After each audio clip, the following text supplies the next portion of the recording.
What's going on, everybody? Tyler here with the Citizens Fireman Podcast, bringing episode number 7 with our guest today, Chief John Norman. How you doing, Chief? Good morning, Tyler. Thanks for having me. Yeah, I'm doing all right. Thanks. Anytime, and like we were just talking about, for those that have kind of followed along, if this isn't your first time checking out the podcast or anything, this isn't our first attempt at this. We had some good talk with the last one, and unfortunately, we wasn't able to get the audio out to the listeners. So we're here today to try to fix that and get an episode released. So for those that don't follow you on social media, haven't read anything that you've published, tracked your career, you care to give a little introduction for yourself? Yeah, hi. Well, my name is John Norman. I'm retired from the New York City Fire Department. I retired as deputy assistant chief, which was one of the citywide command chief positions. I was in charge of special operations for the 5 or 6 years after 9/11, before my retirement. So I started as a volunteer firefighter in my hometown out on Long Island, the Inwood Fire Department in 1970, May of 1970. Started with the FDNY in 1979 and retired in 2007. So it's been a long time. Had a long career, like we've talked before. There's couldn't have been a better time frame, in my opinion, for all the changes that came through the fire service. And it changes more today, but some of the most pivotal moments that have made this job what it is today happened during the time that you were riding a truck on the job. Yeah, I mean, I started out riding the tailboard and not even wearing masks for most fires. And, we went to the point where we are now. I mean, it's incredible changes. So it's great stuff. Keeps firefighters safer. I mean, our firefighter fatality rate has dropped dramatically. So all good stuff.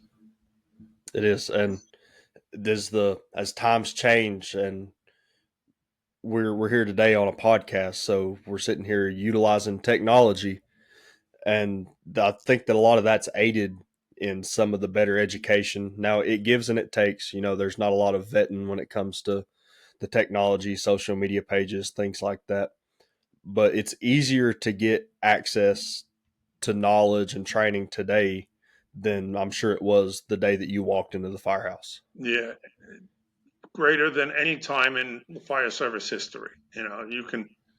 Anybody can get whatever they seek at their fingertips and get out and do real world stuff that just wasn't available, 50 years ago. So your department that you started with in your hometown before you went to the FDNY, what kind of led you into joining the fire service? What made you kind of come into that department? My father. My father was an ex-chief of that department. He joined right after World War II when he got out of the service in 1946. He spent about 60 years with that department. Up until the day he died, he was still, not an active firefighter, but when the fire siren sounded, he would walk around the corner and make coffee so the boys would have a fresh cup when they got back from a run. So, that kind of example brought myself and my 3 brothers into that department, created a whole generation of firefighters. And then our sons have also joined. I have my 2 sons and 2 nephews. My 3 sons were all volunteer firefighters, and 2 of them are on the FDNY now. And 2 of my nephews were also volunteer firefighters. So whole family tradition. That seems like a real popular thing from that area too, just the northeastern region, compared to the area where I'm at down here in the southeast. We have generational firemen. I work with some of the guys who they came up with their fathers being in the volunteer departments, and they were brought around the fire hall for events and cookouts, things like that. And that kind of instilled that culture into them. But I feel like the more people that I talk to, it happens a lot more up in the Northeast. And I feel like there's also a lot of the way that firehouses are spaced out and things like that. I know that they're a lot more tight knit in that area too. So a lot of events going on in the community, things like that. But it's interesting to kind of hear how you're growing the service, and people, I don't think a lot of people realize that. I mean, I'm sitting here today, I've got a daughter that's about to turn 3, and as you know, we just had our son 4 weeks ago. And your time on the job, you're influencing your kids as well. And people differ on opinions, but you talk to some and they're like, yeah, I want to bring my kids around this. I want to show them the job, and hopefully they fall in love with it. And whether they want to be a volley or they want to go work at career somewhere, or you talk to some people and they've maybe not had a pleasant experience and they want to keep their kids as far away from it as they can. Like you say, it's everybody's own personal experience, but for mine, it's been fantastic. I said I grew up. My father worked weekends on Friday and Saturday and Sunday at the firehouse there, and I would join him at the I would join him at the firehouse. My brother and I would bring his lunch or dinner over, and we'd stick around waiting for the empty plate to bring it home. And in the meantime, we played on fire. So it was a great way to grow up. And as soon as I was exposed to the career service, I said, "Wow, this is even better. I can get paid to do this. This is fantastic. How do I get this job?" 100%. And same going from the volunteer side of it over to the career. That's kind of the path that I took as well. I joined an Explorer program for a little bit while I was in high school, probably around the age of 17. And I thought that the fire service was great already. But my first day walking on to the career job, and it's with the same department that I work for today, it was the same, but at the same time, it was a night and day difference. Like, Yeah. Now you're really officially part of something. It was amazing. absolutely. And Yeah. I knew from the moment that I put my gear on the truck after shift change, like the fire service was going to be just the top notch that it could be for me. And I love it more than anything today. Absolutely should. I mean, it is the greatest thing you can do, saving lives and I mean, helping your fellow man. I mean, it's a great calling. It is. And you worked pretty far up through that department before deciding to go to the FDNY, didn't you?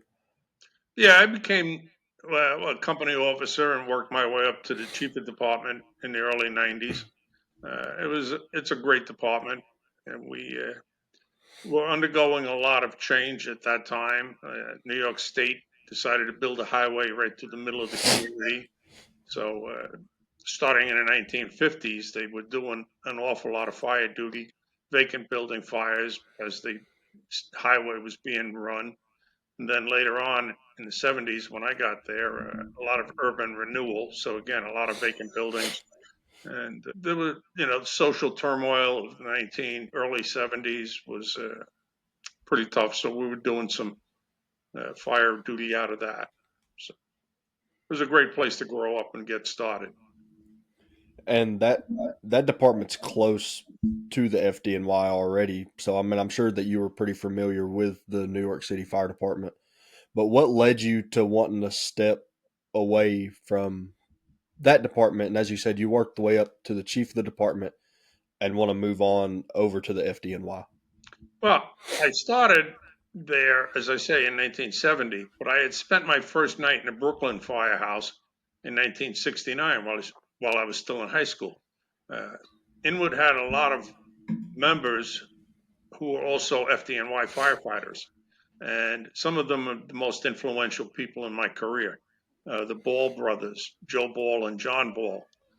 Joe took me into his firehouse, Engine 230 in Bedford Stuyvesant in 1969. I knew nothing about it. He asked me if I wanted to go, take a ride with him one night. He was going to work at about 3:30, and I said, "Yeah, come on." I thought we were doing cop shifts, 4 to 12, something like that. And when we get there, and he tells me, "No, no, we don't go home until 9 o'clock tomorrow morning."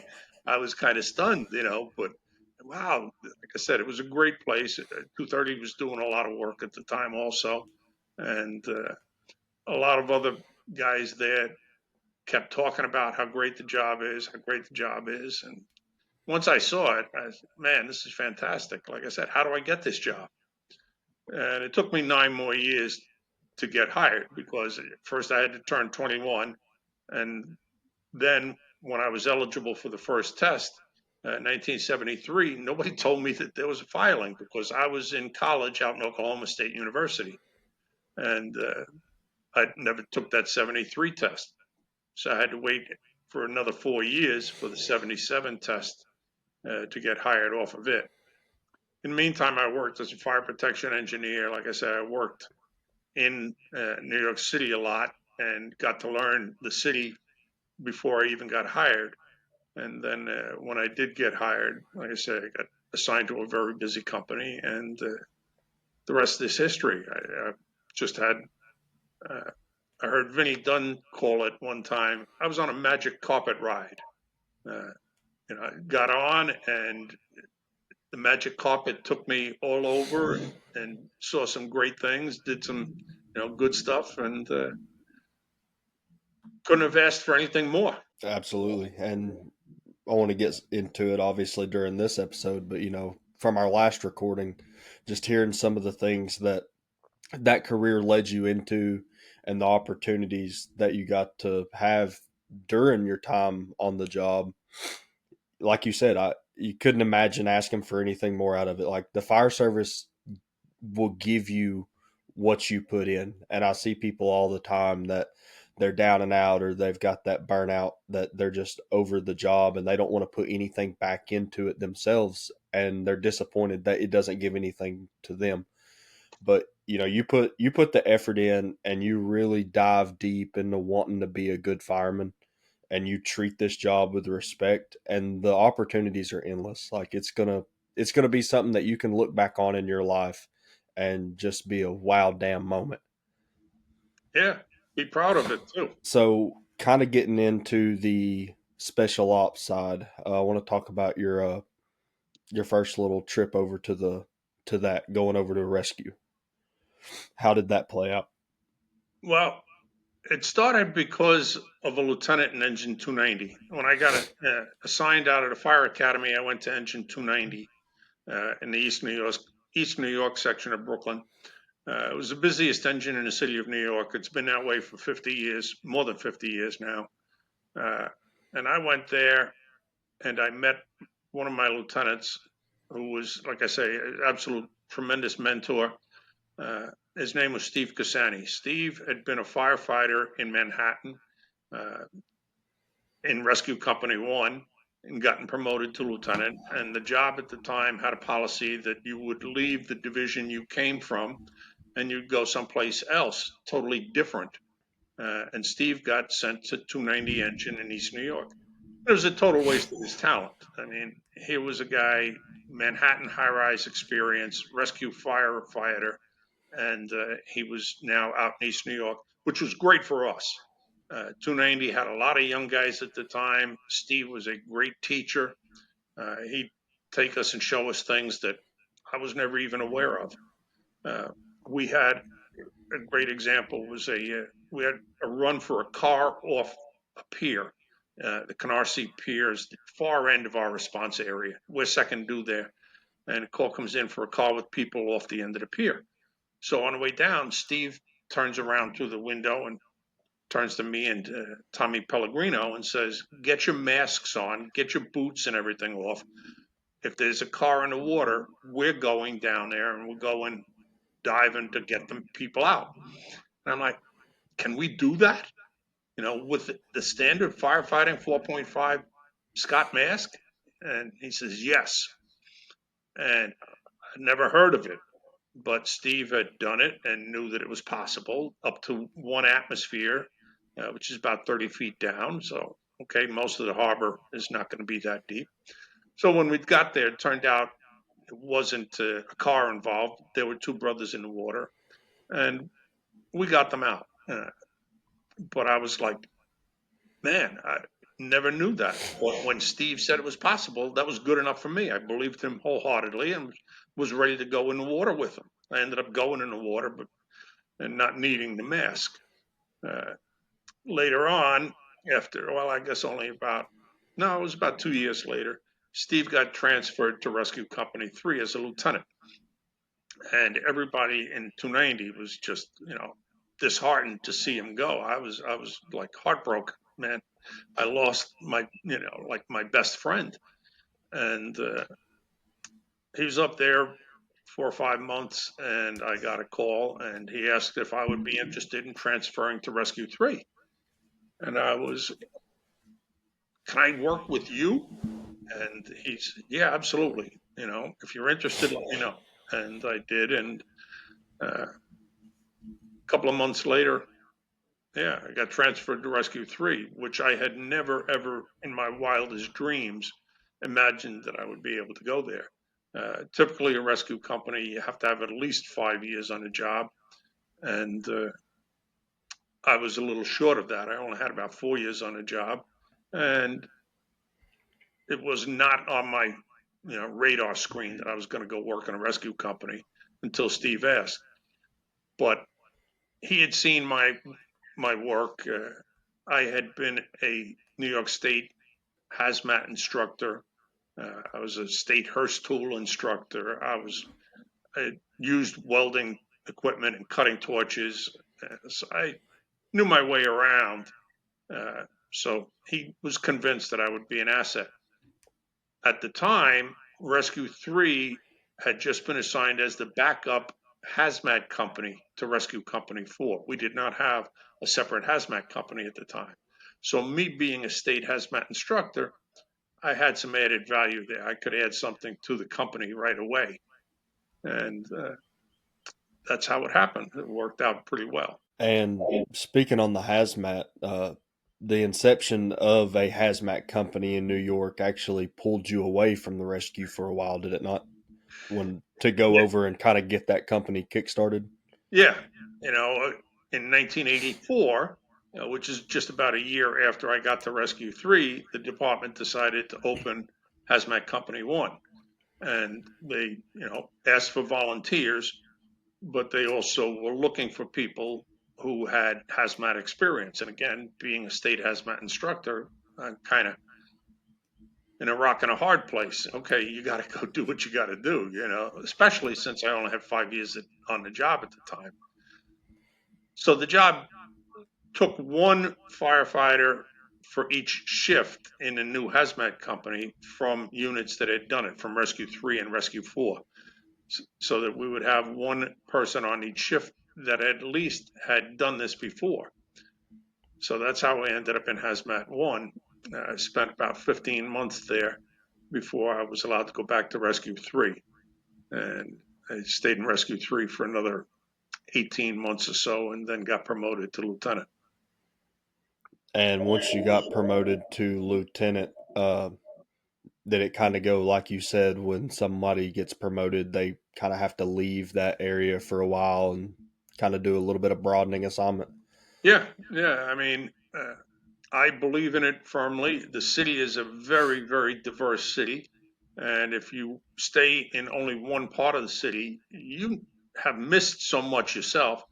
But you also, I mean, if God forbid something happens where your company gets relocated from, say, Queens into Manhattan or into the Bronx, uh, you don't know what you're facing. So having officers who have worked in different areas and have different experiences is very, very valuable. So yeah, I got assigned back to Brooklyn. I was assigned now to the 11th Division, which is Northern Brooklyn, as a covering lieutenant. Covered for about 2 years there. Uh, Great, great time. Northern Brooklyn is very different from Southern Brooklyn, where I was as a firefighter in 290. A lot more heavy industry, tank farms. Uh, at the time, there was the Brooklyn waterfront was still had a lot of operational uh, piers and so on. So it was another great experience. I had a great time. I was blessed to do what we call the R group, the relief group.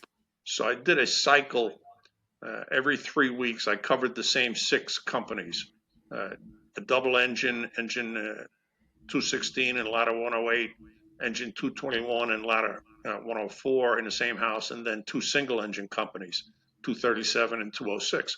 Very, very diverse, from tenements. 216 and 108 were a very busy area. 221 and 104 were a little bit slower just because they were in an isolated area, isolated by highways and the river.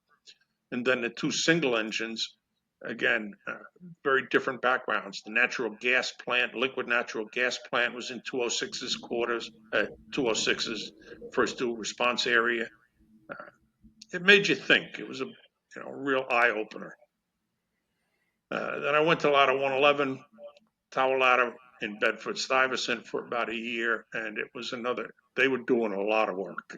Great fire company, but I didn't get the assignment. I had put in for the lieutenant spot there and got bounced out by a guy with more time. And I spent another 6 months in another open group there, and I had applied for transfer there again, and I still wasn't sure I was going to get it. But then Captain Ray Downey in Rescue Company 2 had an opening for a lieutenant in his company and asked me if I would be interested. So I jumped on that right away and ended up as one of the lieutenants in Rescue 2 for about 5 years. And I like their talking about how you mentioned that you believe in it and that you actually enjoy the opportunity to where when somebody gets promoted, kind of being moved around. Because I've never been to New York City, but obviously any area that's so diverse, you've got so many different. I mean, look at the boroughs of New York. If you spend, for say, your entire career in the Bronx, then the street smart side of that you've learned, because you can pick up a book, or like we said earlier today, you can get on the internet and you can find anything you want, but street smarts comes into play a whole hell of a lot in this job. And if you spend your entire career in one area riding one seat out of one truck, then yeah, you're probably going to be great in your first due, Yeah, but which that's is all you're good. going to be great at. Then you go from that area to, for say, downtown Manhattan, and it's just a mind blowing shock because you've never had to face those challenges before. Yeah, it's absolutely. We need guys who do spend their entire career in one company and be great at that. But we also need the diverse background, particularly in the leaders. The company officers, the chief officers, you have to have spent time in different places. You have to have that different perspective. Uh, we had a chief of department, Bill Feehan, who called it cross-pollination, and I believe in it. When I got promoted to lieutenant, I wanted to go back to Rescue 3. And he absolutely said, no, not a chance, not going to happen. Uh, I believe in cross pollination. Go work someplace else. Take the good things that you learned in Rescue 3 and apply them someplace else. And take the things that you learn in a new position and put them in your fireground computer up here and broaden your knowledge base. And so when I was in that decision making capacity as the chief in special operations, I certainly followed that policy. I wanted people to see different things, bring different experiences, and make the job better all around. 100%. And is the, like I said, I'm not too familiar with New York, never been there, aside from a couple guys that I actually got to meet at a conference. I believe you're the only person from the FDNY that I've ever actually spoke with. So I'm not very familiar with the insides of that department, but is there a lot of diversity or like cultural differences between the different companies, for say going from a rescue company to an engine or truck? Do they hold those cultures different traditions, things like that? No, not really. I mean, everybody's part of the fire department, city of New York. Uh, of course, your response area determines what you do and how you act. If you're out in Staten Island, you got to understand you're a long way from help in some cases. In Harlem or the Bronx, there may be companies right around the corner. Literally, I covered in the 12th Battalion on 124th Street and 3rd Avenue, and back in the 1970s into the 80s, there were two firehouses with two different engine companies on the same block. The first due engine was second due a block and a half away. I mean, You they were step that outside the close. firehouse and throw a rock at your second due. Yeah, absolutely. So you can behave differently when you're in a company like that. You're in 35 engine, 36 is going to have your back with the second line, seconds after you arrive. If you're out in, the far end of Staten Island, you're going to be by yourself maybe 10 minutes. So you have to behave differently there. So those kind of differences, they're universal no matter where you are. But everybody understands, wait a minute, we're here to be part of something bigger than us. We're part of the FDNY. We're going to do our job, play our roles. And the training is one of the key components.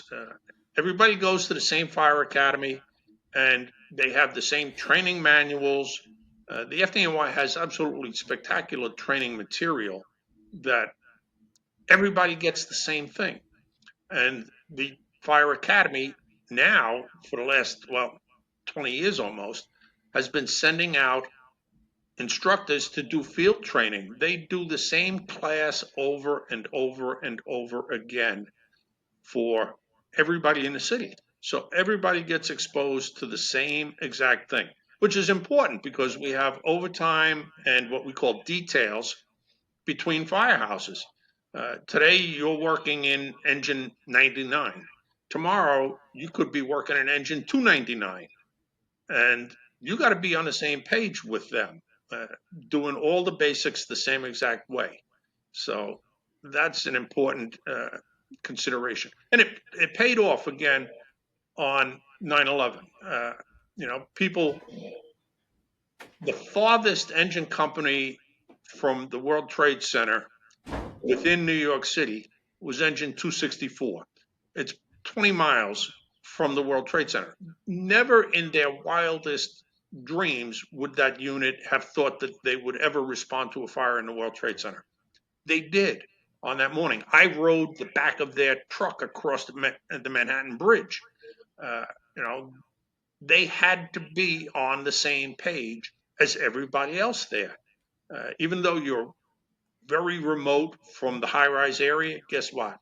You still have the same hose, same fittings, the same nozzles that work. You can connect to any standpipe in the city and still get water, and that's important. So those kind of issues, they kind of tend to homogenize the organization. Everybody knows the same thing. Get everybody on the same playing field. Yeah, you have to be. You have to be.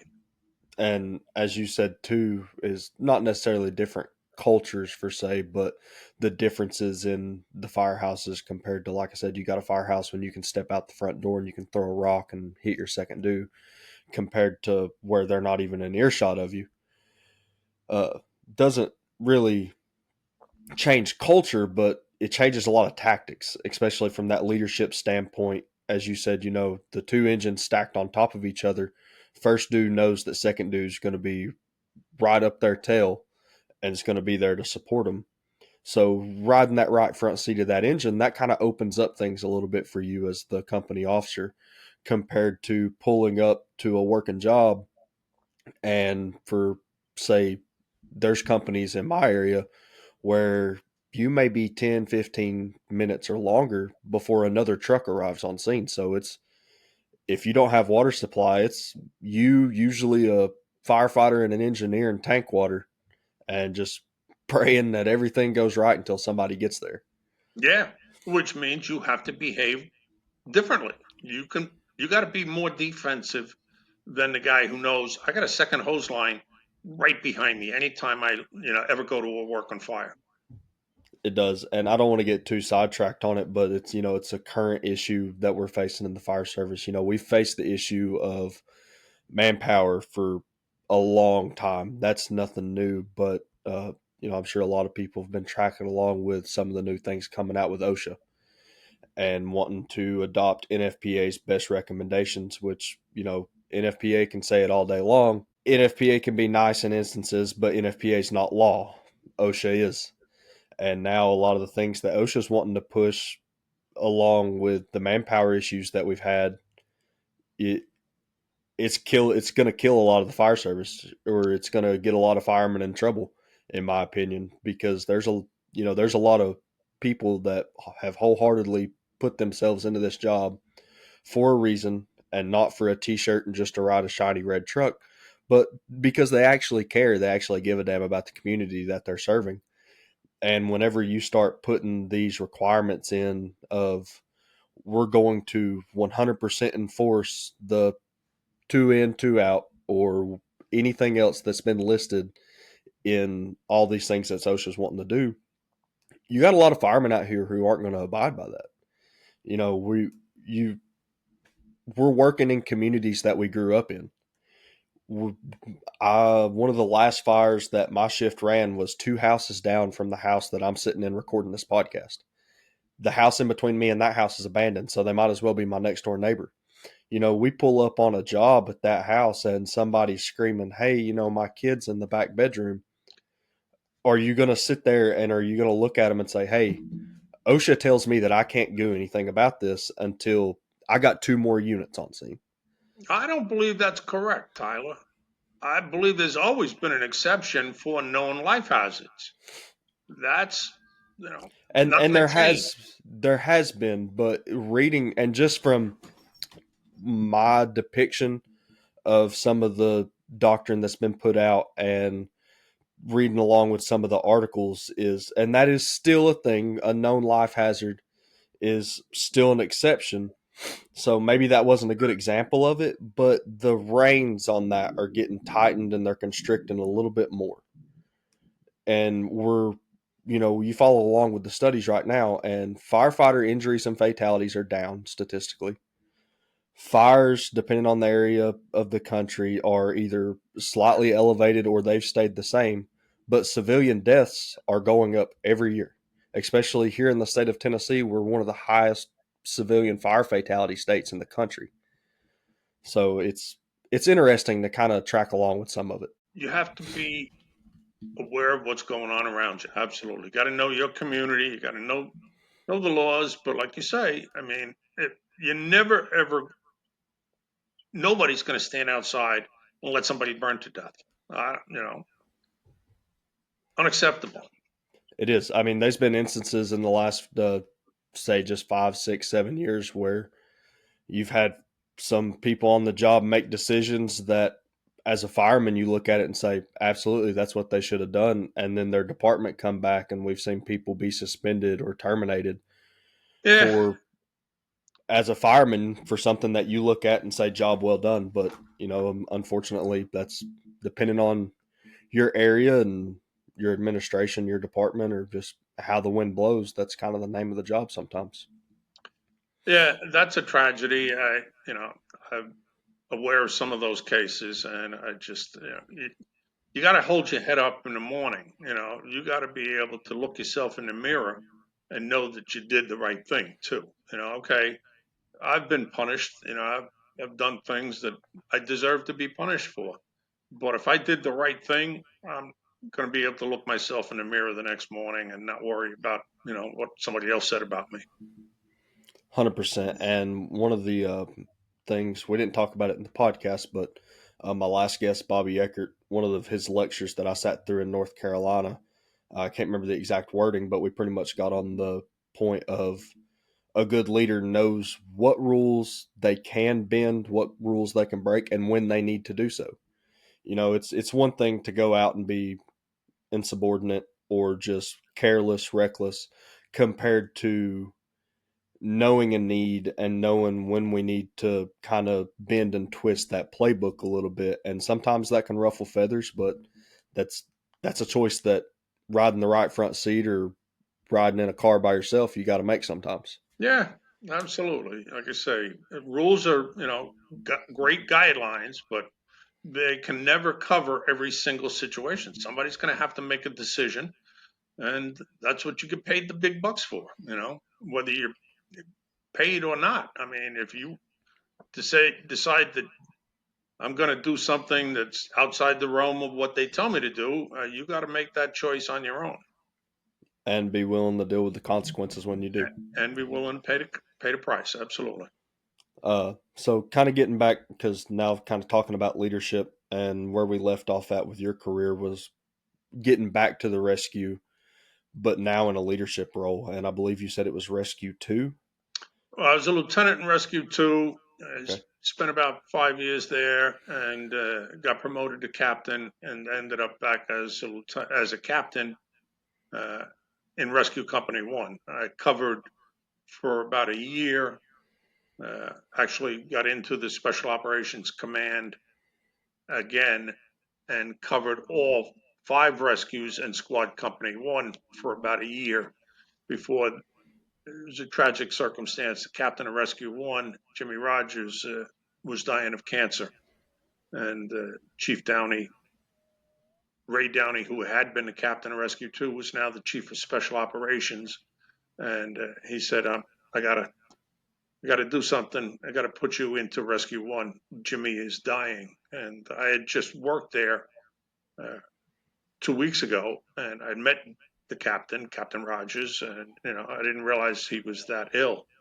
And he was hospitalized like 2 days after I met him, and he only lasted a few weeks, and he perished. So that's how I ended up as the captain of Rescue Company 1, and that was a another totally different assignment. Like I said, I've been a firefighter in Brooklyn and the Bronx and Harlem, and now I am in Manhattan, in the high-rise district of Manhattan, right in the very heart of Midtown, and you cover everything from Lower Manhattan, the Battery, all the Wall Street area, all the way up through Midtown Manhattan, all the hotels and high-rises there, up to 125th Street in Harlem. So it's a very diverse area. Uh, Again, tremendous variety of experiences. Uh, Rescue 1 did a lot more technical rescue than the other rescues were doing at the time. Because of things like scaffold emergencies, people hanging, the window washers stranded on a scaffold, you know, 30, 40, 50 stories up in the air. So that was different than anything I had done before that. So kind of like I know we talked about it during the first recording that we did, as you put it, the unusual incidents, Yeah. and that kind of painted a big picture of what rescue companies in that area really are, in my opinion. And that sums it up great. But and it can change, as you said. You worked rescue 3, rescue 2, and then you get over into Manhattan on rescue 1, and then you're riding the same type of unit, but those incidents are changing everywhere that you go to. Yeah. I mean, everybody does them. Just Rescue 1, because of the nature of the, buildings around it, seemed to do a lot more of it. I had uh, major building collapse rescues while I was a firefighter in Rescue 3. I had done trench rescues in Rescue 2. Uh, we didn't have the window washer as often as Rescue 1 did. So, I mean, I remember the day of our Christmas party had to be 95 and 96. And we did 5 stalled scaffold emergencies. I mean, with people on them in one day, one afternoon. Including one at about 5 o'clock at night, maybe a little early because it was still daylight out when we started. And there are 3 workers 50 stories up in the air, and the wind was a problem. There was a storm coming through, and it caught a lot of workers unaware, and their scaffolds are being slammed against the building, knocking bricks loose. Scaffold falling to pieces with people. Again, the one at 57th Street was, I believe, 55 or 58 stories up in the air. So those kind of events, Rescue 1 did them a lot more often than anyone else. So, and even like I said, calling it as an unusual incident. So, for a company like that, it's not even really that unusual. Yeah, it still is. I mean, that's yeah, we did it more often, but certainly we didn't do that every single day. I mean, 5 in one day was a record. But definitely still something that you're familiar with. And Yeah. it's Well, again, for a company like, and I don't, we don't have high rises in where I live, where I work. The closest place you're going to go find a high rise is a big city that's going to be at least an hour away. But we faced with a challenge like that, you'd have a bunch of guys sitting there scratching their heads, looking at each other because it's not within our operational reality. Right. And you do things like wilderness rescue that New York City would not be good at. We might be able to figure it out after a lot of head scratching again as well, but you got to be good at what you do regularly. I had an experience here in 2019. I was hiking. I'm up in the mountains right now, and I own a home up in the mountains. And in 2019, January 4th, 2019, I was up hiking a mountain here, fell on ice, and I was paralyzed from the neck down. My wife was there with me, thank God. She's a nurse, and she tried to move me and couldn't. I said, "This is bad. I can't feel anything. I can see my finger, but I couldn't move it." And she had to go down and call for help, call 911. The Edinburgh Volunteer Fire Department shows up, and the Edinburgh EMS squad shows up, and they did a very difficult technical rescue off road, 2 miles off road, over ice on a side of a mountain, and brought me down. And here I am today. And if it weren't for those folks, I would, not be here today. I'd be dead. So uh, be good at what your community faces. I was also watching them do a water rescue. I was out on the lake here, and a jet ski crashed into another jet ski right in front of me. And now we're out in the middle of a big lake, and the next thing I know, I'm with the staying with the victim in the water, and all of a sudden a pontoon boat shows up, and it's the Edinburgh Fire Department and Edinburgh EMS squad, and they do a great job boarding this woman who was badly broken up, broken ribs, broken leg, and the woman survived. I mean, they are good at what they do. Uh, do what is what your community requires of you. No matter where you are, you don't have to do high rises, but be good at what you do and what's expected of you from your community. 100%. I mean, it's all about putting in what they need. So it's and there's nothing wrong with gaining as much knowledge as you can or being curious about things, but you kind of got to cater what you're best at.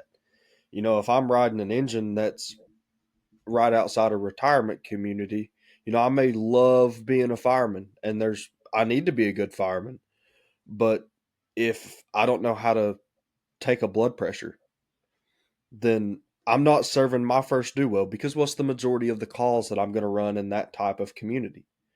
You're going to be running medical alarms. You're going to be running slips, trips, falls, things of that nature. And like I said, there's nothing wrong with diving out and being like, hey, this area of the fire service intrigues me. I'm curious about it. I want to learn about it. But treat what your community needs first. Yeah, and be good at it. Be good at stretching hose, be good at doing the basics, throwing ladders before you start getting into underwater brain surgery and all those other disciplines. Yeah, the fire service is so broad, and there's so many disciplines. I mean, you can't be the master of all of them. Uh, I had to, tell chief of department, Chief Gansey at the time, I said, we can't do this. The rescue companies were doing everything, you know, scuba, high rise, hazmat, uh, you know, confined space, all the technical rescue disciplines, and inspecting buildings. I said, we can't do all of this. We don't have enough hours in the day to be doing this. And okay, you're right. So we had to start to limit the things that we were doing. We can't do everything and be good at it. You can do it, but you can't be good enough at it to keep people alive when things are in real bad shape. Exactly. And especially with some of the technical disciplines, because uh, just for, say, the area where I'm at, I've met some people before who they're really big in the technical rescue, as they say, but they're really big into technical rescue as they want to treat it as a lottery ticket. They want to scratch the surface off of one area of it. and then they want to go on to the next. And you can't treat it like that. No. I was a I was a training officer for a volunteer department a few years ago. I'm still on that department, just not as an officer. I stepped down from that position, but I had people being their training officer coming to me asking for training, and you'd have people come and ask, "Well, I want to take grain bin rescue." Like, okay, like you've got like one possible area here, and you're like third due where you may do that. It's like, so to me, that's not a good allocation of department's funds to send you to that training to begin with. But also, I'll ask the chief, but are you a rope technician? How good are you with ropes? Well, I know my knots. Like, don't you think that you should probably be good at this before you try to do this? Because I can tell you, when you talk about ropes, a lot of your technical disciplines kind of revolve off of them. They tie back into it somehow. So you can't just treat it, as I said, as a lottery ticket. You can dive so deep into every one of the technical disciplines that you could spend a career and never get to the bottom of it. Yeah. So it's a lot different coming, and we don't have per se special operations at a lot of departments in this area because we're a lot of smaller departments. Uh, I know the closest big department to us that I believe actually has any kind of special operations team or anything like that would be Knoxville, Tennessee. But so for us, it's just guys riding the engines for say in my department that asked to go to different trainings, and we'll equip some stuff on the trucks for them. We carry ropes, we carry struts, tools, everything on our engines because they're catch-alls. We don't have a strong truck culture. There's no such thing as a rescue culture around here, so it's a lot different. Yeah. Again, your community creates the demand that you have to fill. You know, you don't have to do what everybody else does. Is and before we run out of time, because I just saw that we've been talking for quite some time, and I don't want to hang people around for an hour and a half. So, leading into coming out from as a captain, your next roll up from there was moving over as a battalion chief, correct? Yeah, battalion chief. I ended up again. Everybody covers, so I covered as a chief. You go citywide, so I was everywhere from South Shore of Staten Island, up to the Bronx, and everywhere in between. I ended up getting assigned after about a year, 2 years, to the 16th Battalion in Harlem, which was an absolutely fantastic spot. I worked with six great companies: 59, 69 engine, and 80 engine, and 23, 28, and 30 truck, which are just, you can't ask for better firefighters. They were just spectacular. I would have spent the rest of my career there as a battalion chief. I was just happy. I figured I had about 13 years left to go before I was mandatory retirement at 65. And then September 11th happened, and we lost so many people in the Special Operations Command. Ray Downey was chief of Special Operations at the time. He was killed that morning, as well as John Moran, John Paolillo, uh, Jack Fanning. The losses were just astounding. So the department was forced to look around and say, okay, we got to rebuild. So 2 days after 9/11, they had a reorganization meeting after they finally realized, wait a minute, we can't find so many of these people. Okay, let's start plugging people back into those roles. So I became assigned as the chief of special operations at that point, and that's where I spent the rest of my career. Again, I had planned one thing, but it doesn't work out always. You think you're going to do one thing, and God has another plan for you. So And here comes that, as you said earlier, that magic carpet ride yeah, yeah, takes you on to somewhere sweeps you else, off your and feet and off you go. Absolutely. you make what you can of it. And just like anything else in the fire service, if you make the best out of what you're given, then it's going to give something back to you. Yeah, I'm sure that in playing so many different roles coming up through a career like that in a department such as the FDNY, I'd near say that every position that you worked in gave something back to you as a fireman during your career? Yeah, it all helped to prepare me for that role, no doubt. Again, I've worked in engines, I worked in trucks, I've spent a lot of time in rescue companies, worked in hazmat, uh, and that was where I ended up, playing the role as chief of special operations. Now, you're running all those units, and fortunately, or unfortunately, I guess it worked out. Great time. And today, even as being retired, I know that you're still pretty well involved with the fire service, still passing along a lot of the things that your career taught you and that you were able to gain during your time on the job. I know you've authored some books. You're really active on social media. I really love the post that you put out on Instagram. There's some good ones on there, especially some of the anniversary posts that really dive deep into different incidents. And for those of you out there that don't follow Chief here on social media, I'll definitely go check it out, because just from an Instagram post, you can learn a lot from a department that's been there, done that, and seen it all. That's the only value in experiences, being able to pass it on. You learn something. It doesn't do any good to keep it up here. If you don't pass it on and share it to the next guy, that's very selfish. It's And wasted. again, my mentors, they very often, they take me under their wing and say, "Listen to me, kid. I'm going to teach you this, but you better pass it on to the next guy, or I'm going to be upset." And I took that very seriously. So yeah, I do a lot of teaching. I try to document this stuff. Uh, Going back to you know 1979 when I first got on the job, I had 9 years in other fire departments. I had been a student and career firefighter in Stillwater, Oklahoma, part paid firefighter there. Uh, I'd seen all the training manuals I can get my hands on. And then I got to the FDNY and they hand me a stack of books that's literally 3 feet high and said, "Okay, kid, go read this stuff." And I was astounded. I said, "This is great stuff. How come nobody else has this stuff?" So, yeah, taking that and sharing it. I mean, there are firefighters that they've bought and paid for these lessons with lives.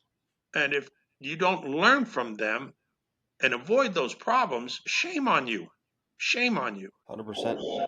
It's just like, any time that something gets put out there, and I love doing, one of my favorite types of training are different types of RIT drills.